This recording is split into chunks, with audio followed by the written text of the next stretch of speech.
David was born in the United States and grew up in Israel as a Messianic Jew, and I can tell you that when that happened, there weren't 30,000 or 40,000 like there are today. There were a whole lot less. So his family were true pioneers. He joined the IDF, and after a short period in the Air Force, began his career in the Armored Corps. I can tell you honestly that if he had a choice, he would be in a tank right now.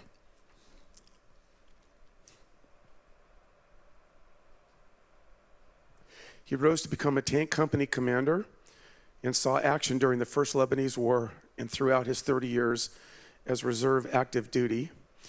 After leaving the military, he was recruited by Israel's security agency, trained and sent to serve in the Israeli embassies in Nicosia and Paris, before returning to Israel and serving in security-related positions in different parts of the country. After a career change, David became a book illustrator and designer before deciding to become a tour guide in Israel. David is married to the lovely Christy and lives in Modine, Israel, and California, back and forth. Modine, just as a reminder, is where the Hanukkah story comes from. And during Hanukkah, we'll be hearing a little bit more about that. I'd like you to give a warm Ben David welcome to David Tell.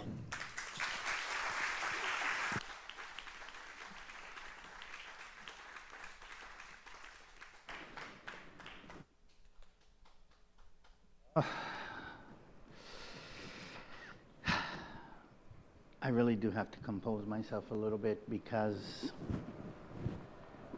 that was amazing. Thank you.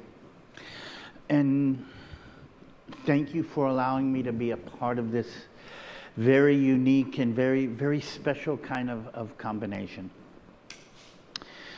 God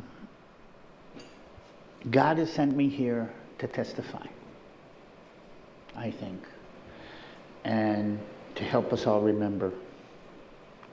So what we'll be doing today is going to be touching two basic aspects of Jewish culture, Jewish religion, Jewish nationality, and that is testifying to the truth of what is and remembering and testifying to the truth of what is. And I'm going to be doing that in a couple of layers today. We'll talk about what happened on the 7th of October, and we'll talk about a little bit about why it happened. And then we need to talk about what should happen in the future. But Avinu Shebashamayim, please let this be from you. Let us understand. Let us remember. Let us live our lives with the knowledge of what came in the past, what is happening now, and with the hope of what will be in the future. We pray this in the name of your own Son who saved us all, in the name of Yeshua.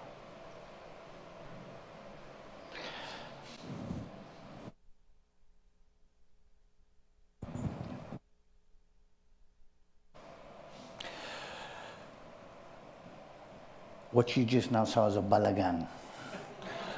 For those of you who do not know what that means, B-A-L-A-G-A-N, I've trademarked the word. I mean, really, it means mix up, mess up. It means a microphone that goes weird. It means things that don't go according to plan. It is the story of our people. And in a higher sense, it's what happened on October 7th. And before I will go too far, and I listened to that 1,000 people in Caesarea, and my heart chokes because I go to Caesarea every 2 weeks. I used to go to Caesarea every 2 weeks. I was baptized in Caesarea. I mean, the place is meaningful to my life and to my environment. And what I would like to do before, because it's been 364 or 365 days if you're in Israel right now. is remember the ones who are still in Gaza and what's going on. To remember them more than we remember ourselves. And I'm going to take a couple of seconds of silence. I need you to close your eyes. I need you to imagine your child, your wife, yourself in a tunnel in Gaza, not knowing what's going to happen, not knowing when it's going to be over.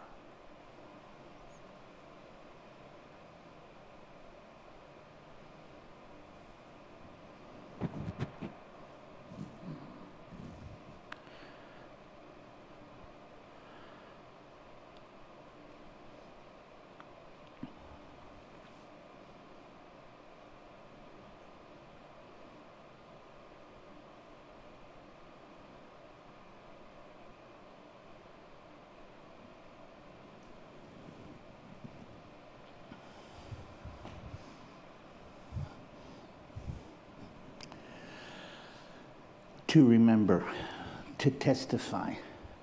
It is a basic part of who we are. We just now heard the word a couple of places and it connected. So the word in Hebrew is isko. Can you say that? Isko. Isko is not only to recall, but also to relive, also to reconnect. We are a people of memory.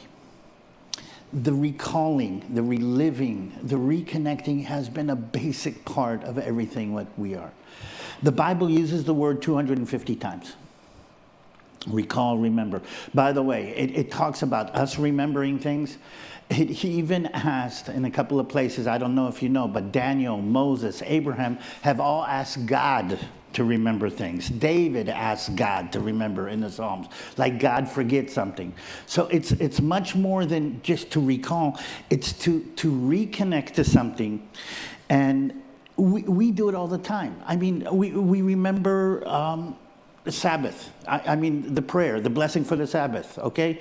Lisko et yom shvi. Remember what God did to us. Remember that God sanctified the seventh day. We remember all the time. If there's anything that you can say about being Jewish, about being Israeli, about anything that, it's always remembering. Remember, remember, remember. Don't forget. We raise our kids. Don't forget. We put huge amounts. In fact, we even do more. We're responsible for remembrance for the rest of the world. We remember for everybody else. We don't only remember for us. The concept of studying the Torah, the concept of sitting and learning means that we remember. Even though you don't, we remember, and it is our job to remember for all of us. That's what we do. And I'm going to take a couple of minutes and go back to what happened on the 7th of October. Reconnected, I think, in a way that I think is unique, because I have both the hat of an Israeli and I have the soul of a Jew. I have the rank of a major, and I have the salvation of Jesus Christ.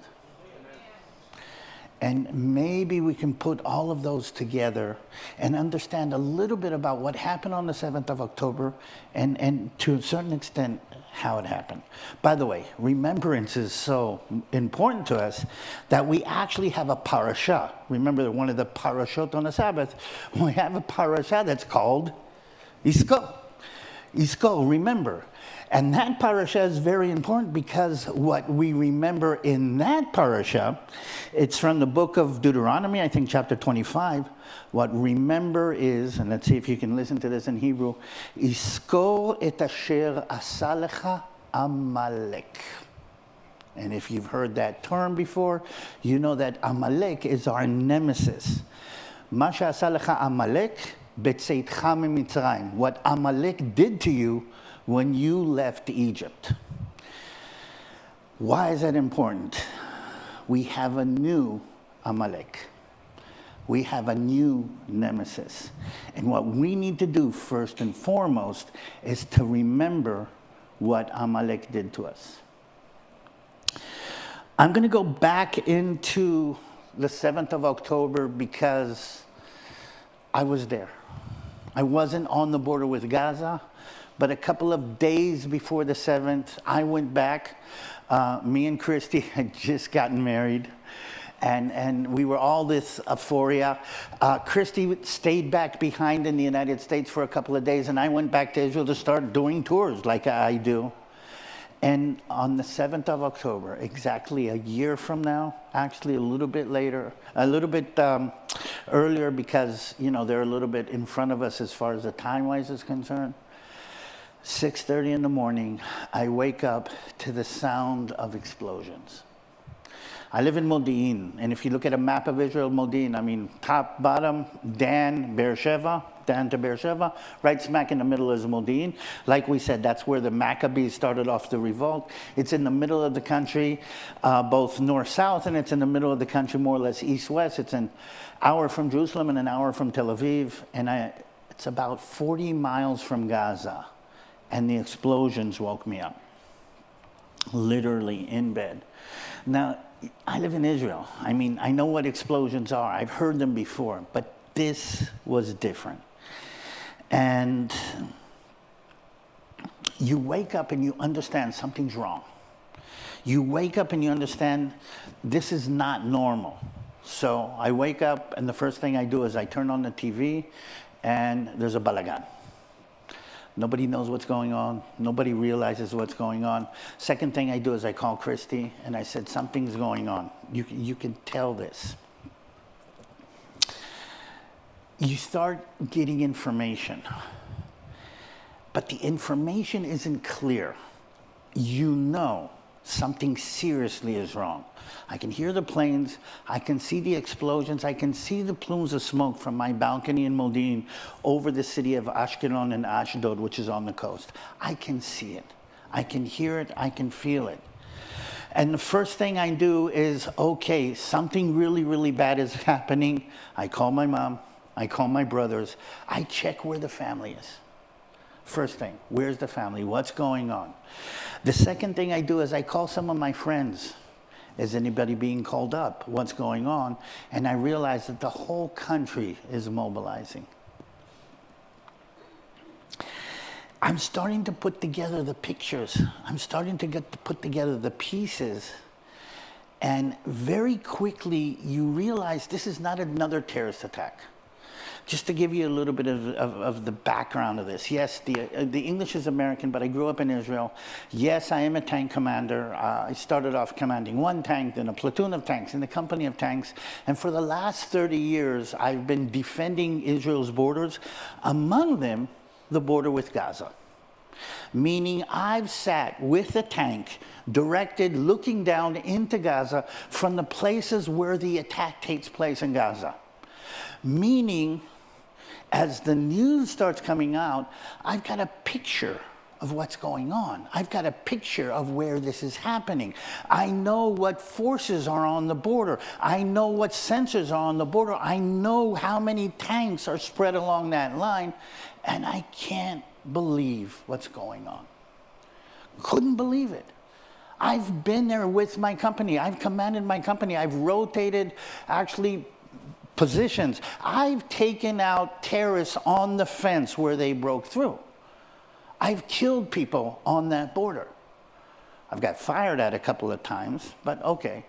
I've got tanks broken down. I mean, I've lived there. I know it. And I couldn't believe what was happening. How did they do this? We're supposed to do this. And then this. And if they do that, we do this. How did we not see this? How did we not understand this? And what's more than anything, this sense of, wait a minute, this happened? I can't believe it. What, that happened? I can't believe it. They took out all the sensors? I can't believe it.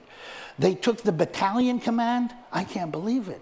They took the girls from the intelligence base? I can't believe it. They took hostages into Gaza. I can't believe it. The fighting is still going on 3 hours, 4 hours, 5 hours later. I can't believe it. There's a hostage situation in the dining room of Kibbutz Be'eri with 50 Israelis being held by 12 Palestinians. I can't believe it. That feeling of it's all breaking down on top of you. You didn't think this could happen. You thought you were strong enough. You thought you were capable enough. You thought you were ready. I couldn't believe it. That's weird. I grew up in Israel. I grew up as an Israeli. But I'm also Jewish. And people kind of tie that together or don't tie that together. It's a little bit weird. And trying to explain is, okay, we're Jewish. We have all this heritage. You read Isaiah just now. I mean, we've suffered for being Jewish. But now God's brought us back. We're in our homeland. And we're Jewish, but now we're also Israelis. That's an upgraded Jew. Okay? We're not the Jew of there. We're not the Jew of the diaspora. We have taken our destiny in our own hands. We're strong, we're capable, we've trained, we've gotten ready. We were supposed to be the solution for everything that the Jewish people have suffered down through the ages. And we're back. I'm feeling like the people in Poland were feeling when they saw the Nazis marched in. I'm feeling like the people in Spain were feeling when the Spanish government kicked everybody out. All of a sudden, I feel my Jewishness. And that was mind-boggling for us. I need you to understand that deep inside, Israel has been deeply wounded, but in a weird way, we've actually returned to where we came from. In a weird way, we have been reminded that we are God's chosen people. And we've been reminded by our suffering. We've been reminded by the tragedy. We've been reminded by something else. So as an Israeli, I'm appalled. I can't believe this. How is this happening to us? I mean, everything that I've done for the 38 years I was in uniform was to make sure that something like this didn't happen, and here it happened again. I don't know if you know, but this is going to be a serious, serious issue for Israel in the future, though we'll see at the end of this, it opens up an option for us.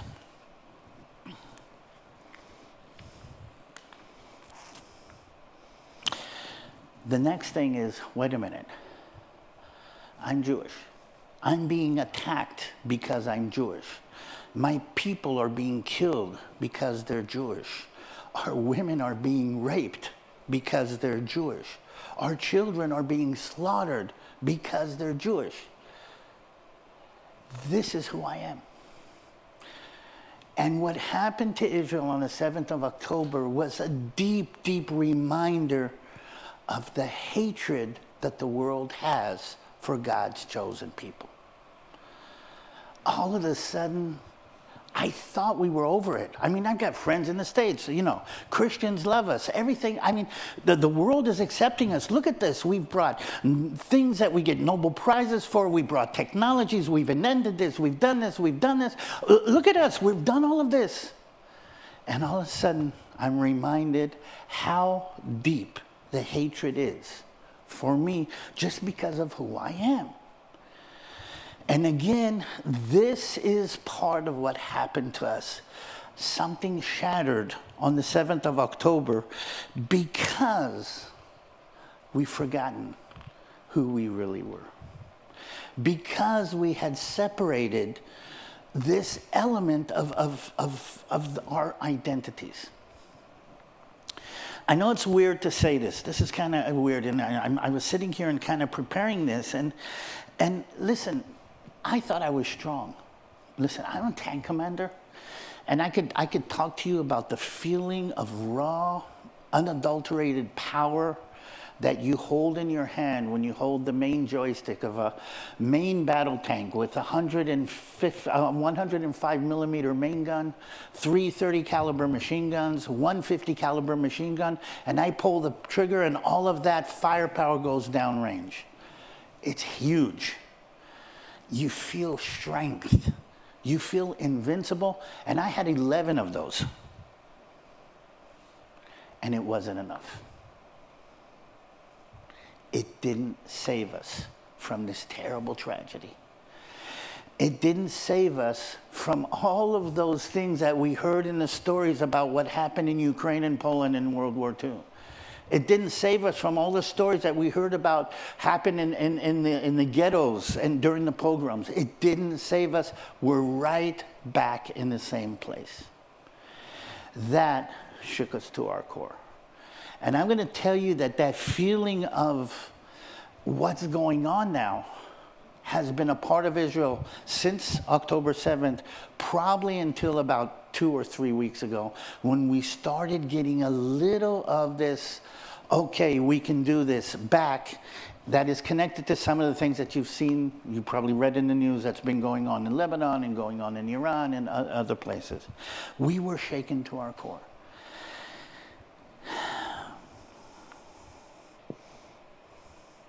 The way I like to say it is this. I was a soldier in the Israeli army to make sure that what happened to the Jews never happened to me in Israel. And I failed. I'm not saying me personally, but this failed. This was broken. This concept that I can keep away totally failed. And that is what's happening to Israel today. That means so many things. And we're going to be talking about some of the things that we go.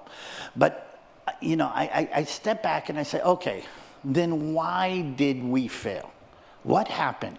What happened to us? The great Israeli army. What happened to us? The great Israeli people. What happened to us? Everything that, you know, Jewishness brought to the world. How did this fail so bad? And what I did is I went and I asked our enemy. I asked the enemy, what did you see? Aren't you afraid of us? Don't you think we're more powerful than you? Don't you think that we're stronger? And I asked the enemy, well, not directly, but basically, and the enemy said, yes, you were strong, you were powerful, but you had 4 main weaknesses that you didn't really recognize in yourself. We saw those weaknesses and we exploited them. And I think there's a lesson for all of us in those weaknesses. Let's see if I can explain. And in Hebrew, it kind of comes out really cute. Okay, the 4 weaknesses. Achdut, muda'ut, ba'alut. I like the ut. Achdut, muda'ut, ba'alut. And the last one is shalom. We were lacking in all 4 of those different areas. And when the enemy saw it, it used that against us. It used the lack of all in each and every one of those against us. And as a result of that, we were deeply wounded. So let's go over the 4 of them. Achdut. Achdut. Anybody know how to count in Hebrew? Echad, shtayim, shalosh. Achdut means oneness, togetherness. Unity is the word. It comes from the word one. Okay? Echad, achdut, one. The enemy saw a lack of achdut. It saw a lack of unity. It recognized that. And I can go from the top level, okay?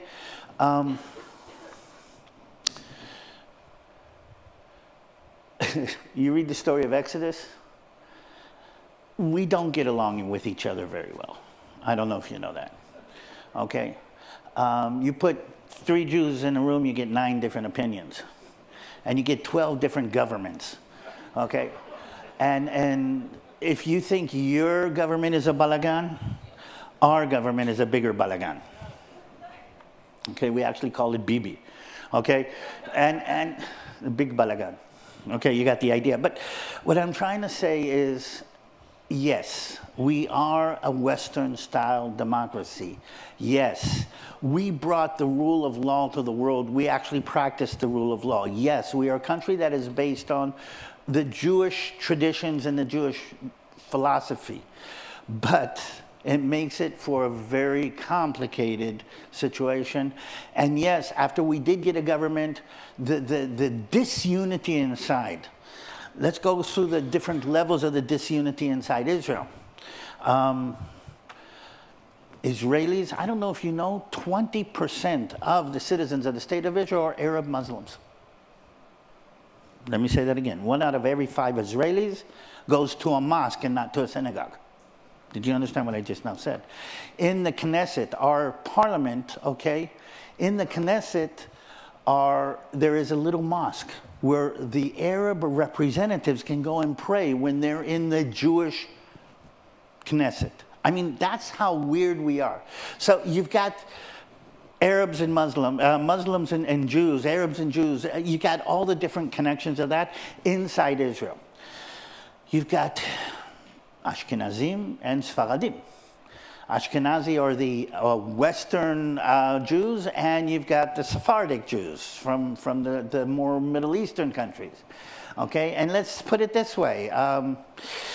The Sephardic food is better, the Ashkenazi food is terrible, okay? And we're all mixed in together. But again, those traditions and those backgrounds, okay, music, Sephardic music. So the state of Israel was mostly built by, anybody see Fiddler on the Roof? Okay, so Fiddler on the Roof, at the end of Fiddler on the Roof, you know, Tuvia takes his family, and anybody remember where they went to after they'd been persecuted in the ghetto? They went to Chicago, okay? My family went to Baltimore. I'm a Fiddler on the Roof story that went to Baltimore, Maryland, and this. So my family's over there.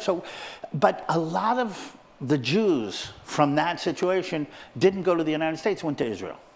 By the way, weirdly, the ones who couldn't get to the United States went to Israel, but that's a whole different story. We'll talk about that if you want to do that. That's who we are. So Israel was created by Ashkenazi Jews. And then the Sephardic Jews come after 1948, and they want their piece of the cake. And it's different. They talk a little bit different. They eat a little bit different. They look a little bit different. They have different music. And we have exasperated, we have reverberated those differences. And let's go politics. We are a parliamentary democracy. We don't have a two-party system. We have a multi-party system. And somebody put a law in place that you need to receive at least 4 or 5% of the majority of the votes in order to be part of this. But we were at some point, and we had 12 or 14 different parties coming together to create a government. That's a balagan. And now, Benjamin Netanyahu, because we don't have a 4-year term, has been in power for 11 years. They want to get him out. They're trying to get him out. He's changing the laws. So now we have an argument about how we should even have it. And our enemy looks across the border from Gaza and says, you guys are messed up. And they were right. Unity has always been a problem. Anybody remember who the first king of Israel was, of the kingdom?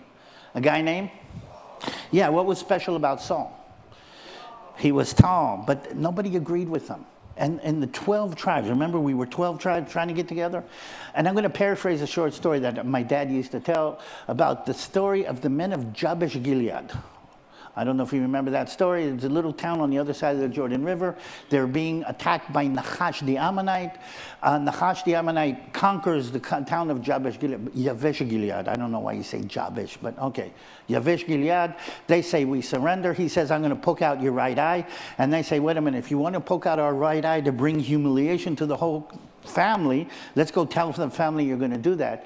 So the messengers came to Saul, who had just now been anointed king, and they're trying to say, listen, we need some help. And the people didn't want to go with Saul in the beginning.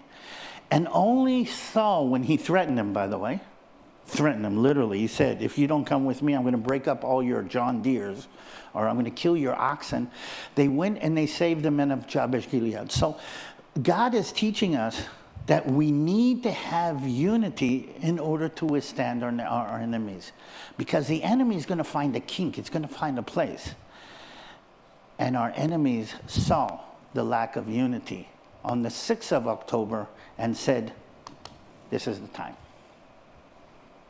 The second weakness that they actually identified is lack of muda'ut. Yeda, to know. Muda, to have a knowledge. Muda'ut means awareness, understanding. The enemy saw that we were not aware. And again, when you go back into the stories after the 7th of October, we should have seen them training for the attack.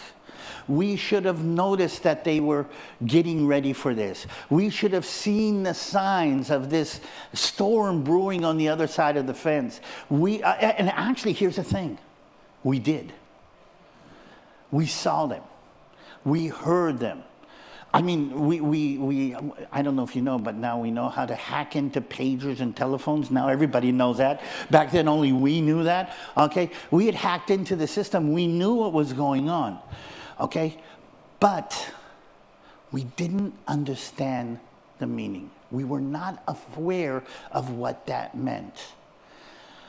We saw the enemy preparing, and we said, he's too weak. He can't do it. He doesn't mean it. Meaning the signs were there. God put the signs in our face. And we said, I don't believe it. We didn't take it seriously. And our enemy realized that we were not taking it serious. About a year before October 19, before 2023, there was a whole fight between us and the Islamic Jihad, which is another jihadi organization inside Gaza. And everybody was really weird that the Islamic Jihad was firing rockets at us, but Hamas, which is the main, the big, the controller, was not firing rockets at us in 2022. And everybody said, well, the Hamas has given up on the resistance. They've given up. They're not going to do it anymore. Okay? That was part of what we're talking about. And they realized that we weren't aware of what was really going on. They saw this lack of awareness and they said, we can do this.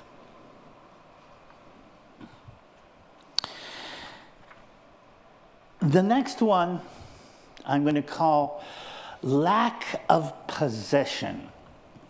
Lack of ownership. The Hamas called the attack on the 7th of October the El Aqsa flood. El Aqsa means in Arabic on the edge. It's indicative of the mosque that sits on top of Mount Moriah in Jerusalem.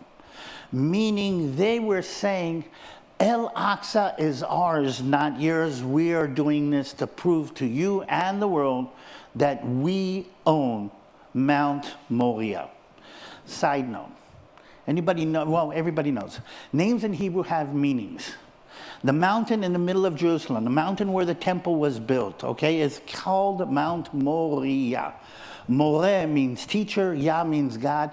It's actually a mountain that literally has the title, God is my teacher. It is the classroom of the world. That's where God taught Abraham. When he said, I need you to prove that you can obey, take your son to Mount Moriah. Sacrifice him on that hill. And he taught Abraham a lesson in obedience and in salvation, because Abraham did not need, the ram was sacrificed. Mount Moriah is where David was punished when he counted the people. I don't know if you remember, the angel of the Lord stood up there and counted them. Mount Moriah is where Solomon built what? The temple. God teaches us a lesson. Blood needs to be shed in order for there to be atonement. That was a lesson on Mount Moriah. And on the other side of Mount Moriah, a little bit down the side, God taught us the ultimate lesson, which is, I love you enough to bring my only begotten Son, in whom I am well pleased, in order to save you from yourself. That is a lesson that God taught us on Mount Moriah. What sits on Mount Moriah today? A mosque. And they're saying, this is your mountain. This is where God connected to you. This is where the temple, this is where Jesus walked. And we've got a mosque on there. And if you want to get in trouble with us, do something to that mosque. I mean, what's the symbol? I mean, you see a picture of Jerusalem. What do you see in the middle today? We did not take possession. We did not take control. And the enemy sees that. Not only does the enemy see that, every pink-haired, woke, progressive, whatever you want to call them, okay, actually understands that this is not our country, thinks that we have colonized a different country, and we're being blamed for being colonists in our ancestral homeland. We did not take possession. We did not take control. We did not, and the way the Bible calls it, inherit the land in a complete way. And the enemy saw that. He saw this lack of possession. He saw this lack of control. And he said, wait a minute. This land was promised to you. By the way, anybody know where the land was promised?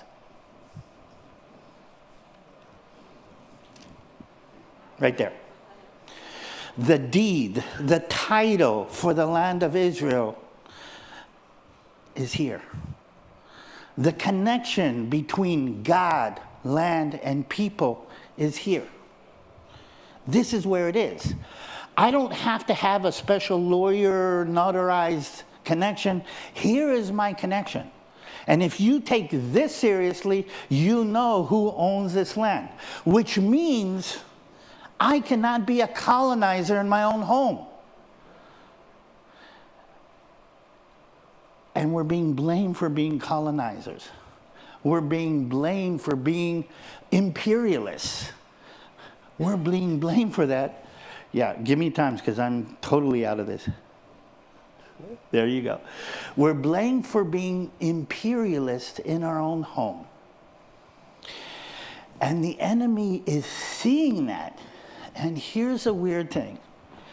The enemy is seeing that we are accepting that determination, that we are flowing with it, that we are willing to reach a compromise. Now, I know in English, compromise is a much, much crazier way. But the enemy sees, let me say this clear, and I'm going to be careful going to politics here. The enemy sees that we are willing to agree to a two-state solution. What's a two-state solution? Part of the land goes to Israel, to Jews under Israeli control, and part of the land becomes a Muslim nation. That's the two-state solution. That's what everybody's talking about. That's what the politicians are talking about. That's what this Biden administration is talking about.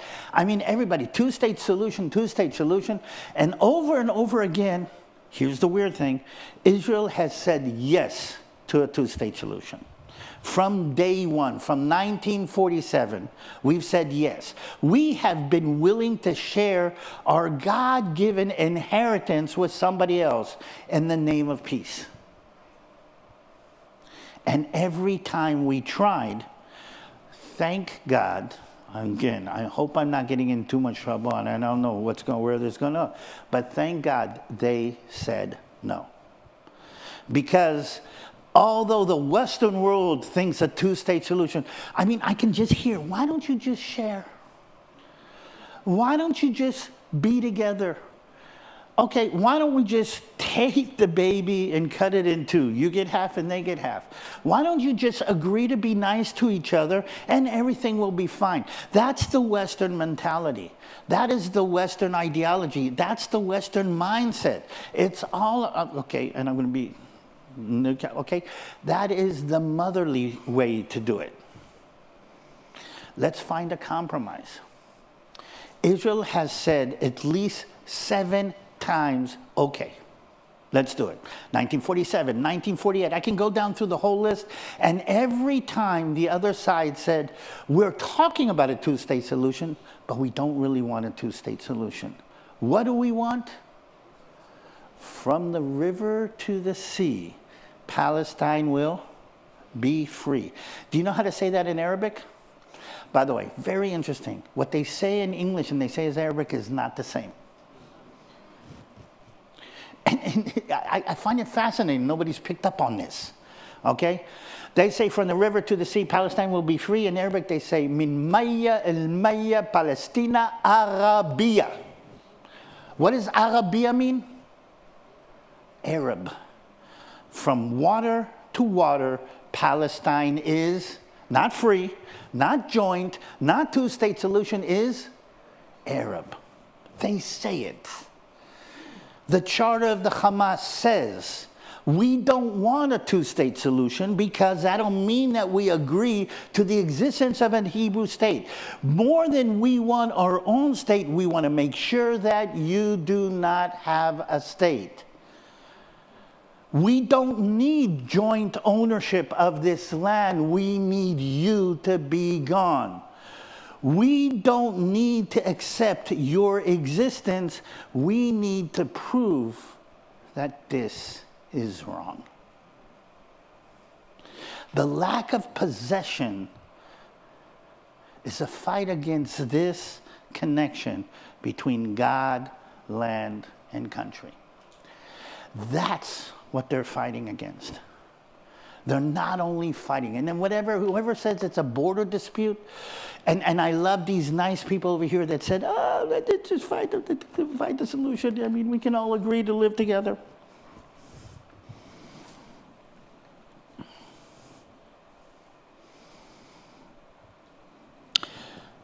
The last weakness that they recognize in us is a serious, serious lack of something else.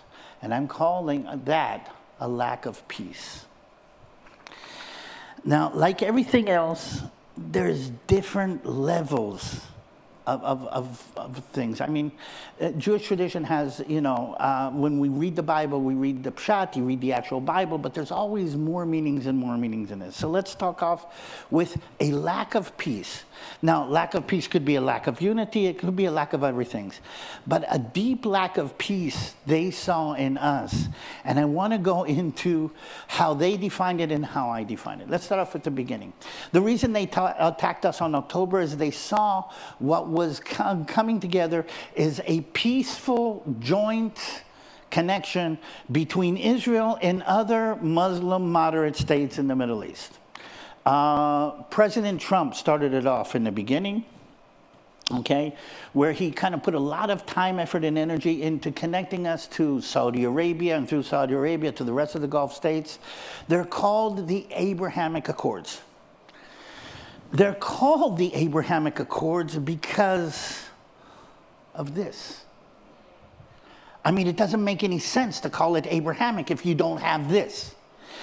I mean, that's the idea. So what President Trump is saying, and again, I'm not going to go into your politics. Well, it's now my politics. I get to vote in this election this time.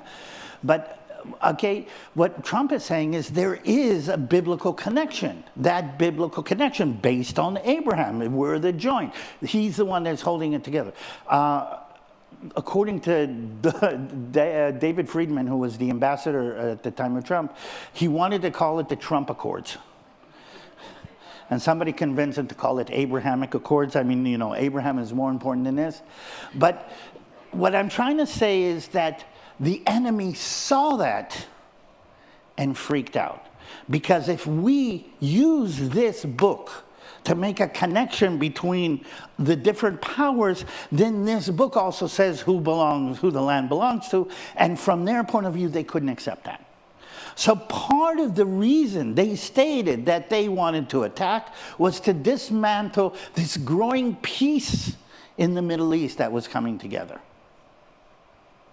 But it's much, much deeper than that. And again, I need you to understand that peace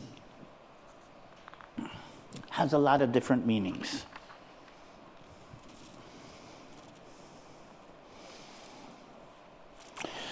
Like I said, I'm Israeli, I'm Jewish, I'm military, but I'm also a born-again Christian. And it's not by chance he's called the Prince of Peace. So when they declare that they're fighting against peace, they declare what they're fighting against.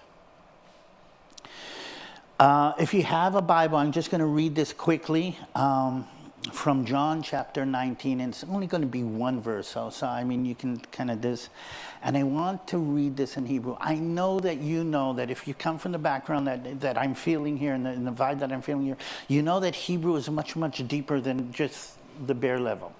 Hebrew words have a 3-letter root. Okay, in this case, shalom comes from a 3-letter root that is shalem, shin, lamed, mem. Shalem means much more than just peace.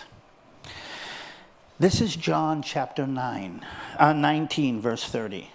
These are the last words that Jesus said before he died. It's in Aramaic, but it's close enough to Hebrew. Vayit'am Yeshua min hachometz, vayomar nishlam, vaya'et et rosho, vayafkid et rocho. And when Jesus had received the sour wine, he said, Nishlam. It is finished. It is fulfilled. It is shalem. And bowed his head and gave up his spirit. On Mount Moriah, Jesus said, peace. Nishlam has a lot of different meanings in Hebrew. It means shalom. Shalom when I come, shalom when I go. The word is mentioned all over the place. But the 3-letter source of shalom means much, much more. Nishlam means it is fulfilled. It is shalem. Shalem means whole. There's not by chance that the word peace and the word whole come from the same place. They're the same thing. It is whole. It is together. It also means paid in full. It means something has been paid. Nishlam. You go and kama ni tzarich l'shalem. How much do I have to pay when you go to the supermarket? Nishlam. It has been paid. That's what it means. And you put all of that together. Peace means paid, means we're whole, and that means we're at peace with God. That's what my people are lacking. And that's what our enemy saw. That's what our enemy picked up on. That's what our enemy used against us.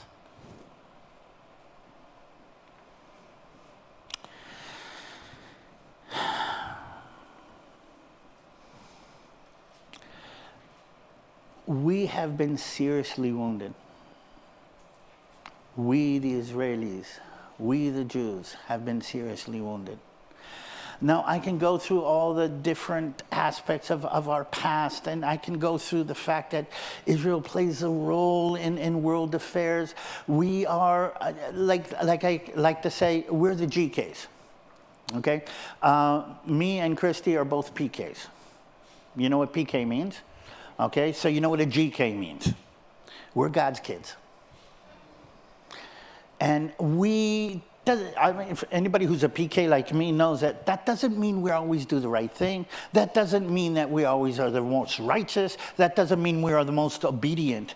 But no matter what, where, how, and what we do, we are always the GKs. We always have that connection. But that means a couple of things. It means a couple of very serious things. First of all, we are actually held up to a standard that nobody else is held up. And if you grew up as a PK in a church, you know that everybody watches how long your skirt is, how you behave, and if they catch you having a beer on somewhere, I mean, the whole church knows about it the next morning. I mean, we were actually held up. We were also used as examples. I can't even tell you how many times my father used my iniquities and my sins to teach a sermon to the rest of the church. That's who we are. I still remember it. I remember I was maybe about 12, and it's the sermon. He gets up on the pulpit very serious, and he says, "Yesterday David lied to me." And the whole church turns around and looks at me like this. God has been using us to teach sermons to the world down through history. This is who we are. This is what we are. And no matter what we do, though, we're always going to be God's kids. Because a person, and again, to use this illustration, cannot be a good pastor if he's not a good father. He cannot keep his promises to the rest of the congregation if he cannot keep his promises to his kids. God has been using us to prove to the world that no matter what we do, no matter how bad we are, no matter how far we go, we will be punished. But he always keeps his promises. We are the living, beating, breathing example that when God says something, he will do it. This is who we are. And I need people to remember that what happened on the 7th of October actually was a result of our enemy seeing who we are. Our enemy knowing who we are and saying, I can take this on. The thing is that the enemy is not only taking on Israel. He's not only taking on the Jews. He's taking on God. That is what happened on the 7th of October. It's just another example of who and how we are, and that's how all of this is coming together.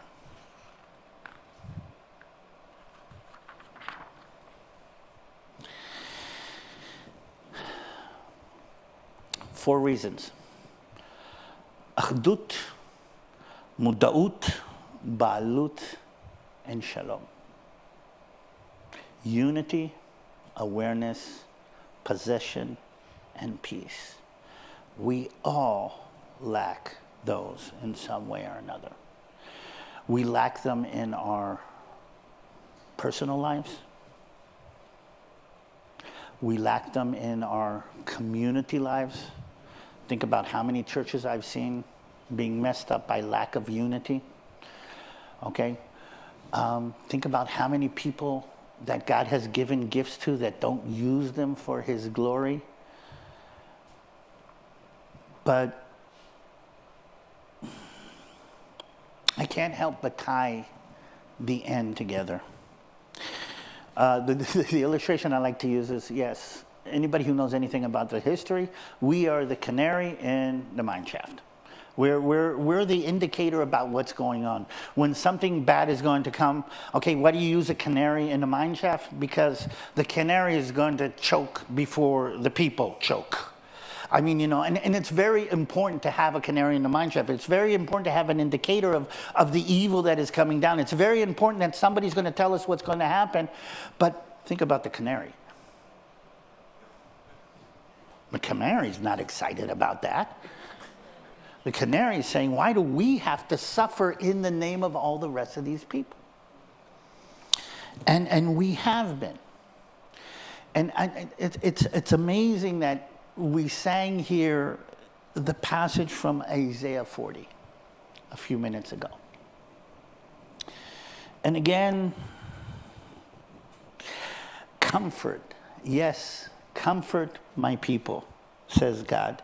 Speak and comfort Jerusalem. Cry out to her that her warfare is ended, that her iniquity is pardoned, for she has received from the Lord's hand double for all her sins. We are suffering double for all our sins.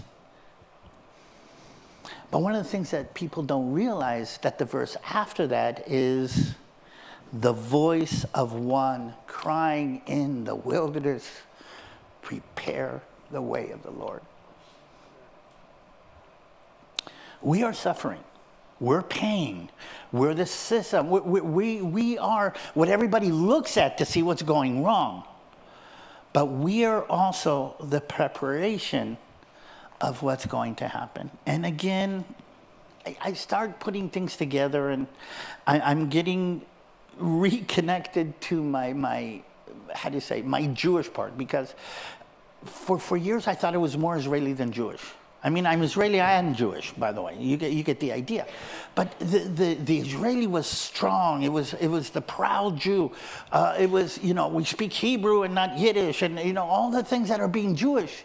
Okay, but on October 7th, we were all reminded that as Israeli and proud that we think we are also God's chosen people.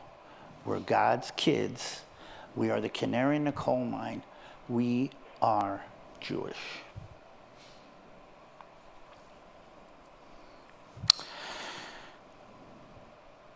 Prophecy is the great hope that we have for end times. Prophecy in the Old Testament and the New Testament says, wait a minute, what's here and now is not the end of the story. There's a future, there's a hope. One of the greatest prophecies that we know is Daniel chapter 9. And you open up Daniel chapter 9, anybody, I'm going to be in prophecies conferences, I'm connected to prophecy, Daniel 9, the prophecy of the 70 weeks. The hope that Daniel brings to the world in Daniel 9. I mean, it's not here and done. This is not finished. This is not the end. As bad as the balagan is, there is hope in the beginning. So Daniel, in his greatness, sits down and is used by God to give the world hope for the future. It's going to end. I mean, I think about it, whatever. I mean, the dentist is drilling in. He says it's going to be over soon. Okay, you go to school, and you hate this. It's going to be over soon. I mean, what prophecy does for us is say, as bad as you feel right now, as much as you are in despair right now, it's going to happen. So Daniel 9, Daniel brings prophecy. I want to say two things about Daniel, or three things about Daniel that connect to this. A lot of people don't realize. One thing is Daniel was prophesying in Babylon. Started off in Babylon, then later on in the Persian Empire. He did a regime change. I mean, he started with one administration and went to the other administration and kept his job, okay? But must have been an amazing guy. But there's a whole argument about this, and I don't know if this helps somebody. I kind of picked up on this a little while ago, and it was kind of connected to my trying to explain to my sister, who's not married and will not probably be married and won't have kids, that she has a role to play. I don't know if you know, but Daniel was probably a eunuch. Probably. There's a question, but there's an argument. But he never had a family. His role, his greatness was not in another generation that came after him. We don't know anything about what happened after him. His greatness is giving all of us this hope, but not through creating a family. So for all of us who don't have families, who don't see the families, I mean, there is a hope in this. Another thing about Daniel is hindsight is wonderful. I mean, Daniel spoke about hope, spoke about the future, spoke about prophecy. And think about all the prophets, before that, they were speaking in Babylon. We were under the rule of Babylon and later on the Persians, meaning the first time we were exiled and saved had not happened yet.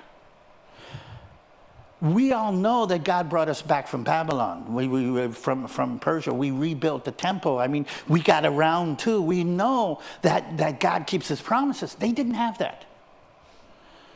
They were in the despair the first time without having the second time that we were saved. And I think, how can you have this hope? How can you be so sensitive? How can you accept this hope? And then Daniel sits down, gets on his knees, and does the prophecy of the seven. But before that, and again, I'm reading the prophecies. Everybody from this side of the world kind of goes in.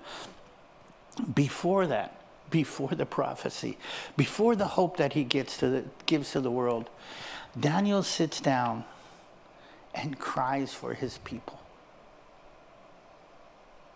Gets down on his knees and says, God, save my people.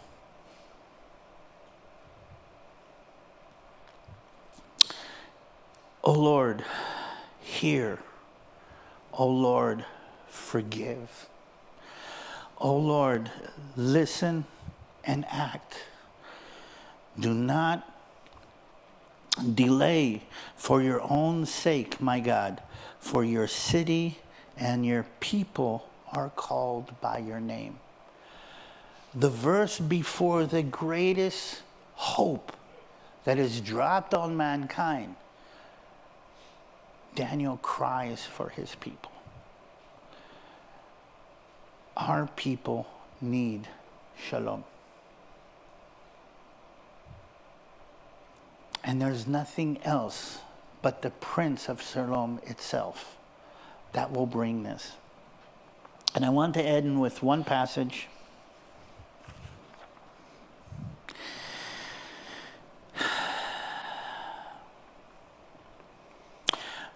John chapter 16. I'm barely holding it together. I don't know if you notice it, but okay.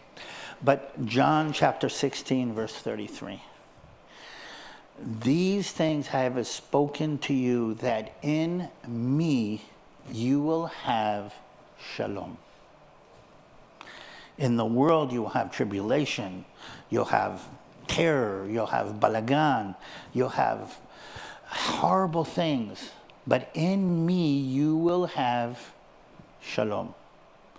Be of good cheer, because I have overcome the world.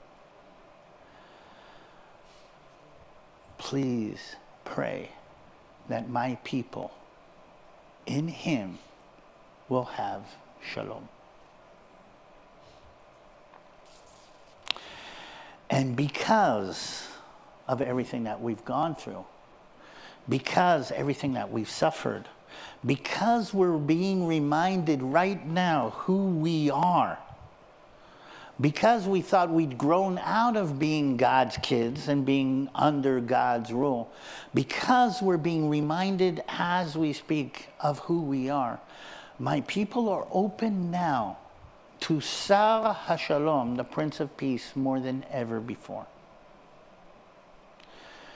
If you know somebody from Israel, if you know somebody Jewish, if you know somebody in your family that is connected, this is the time to remind them what we really need. We're God's kids. We carry that responsibility. We need Sar Shalom now. We need it here. We need it in our hearts. We need it in Israel now. And Israel is open in a way that it's never been open in the past for the Prince of Peace himself. Pray, like Daniel, like Isaiah, like Moses, like Paul. Pray for the peace of my people. Pray for the peace of Jerusalem. And I think that's what I wanted to share with you today. Can we pray? Avinu shebashamayim, יתקדש שמך, יבוא מלכותך, כמו בשמיים, כן בארץ. May your will be done like it is in heaven, also here on this crazy balagan world that we live in. Reach out to your people, not because we're righteous, not because we're good, out of your mercy and because we carry your name. Reach out to my people and bring them your shalom. Bring them your peace. Bring them your son, that they will realize now who they really are. And I pray that in the name of your son, the Savior, the salvation, Yeshua. Amen.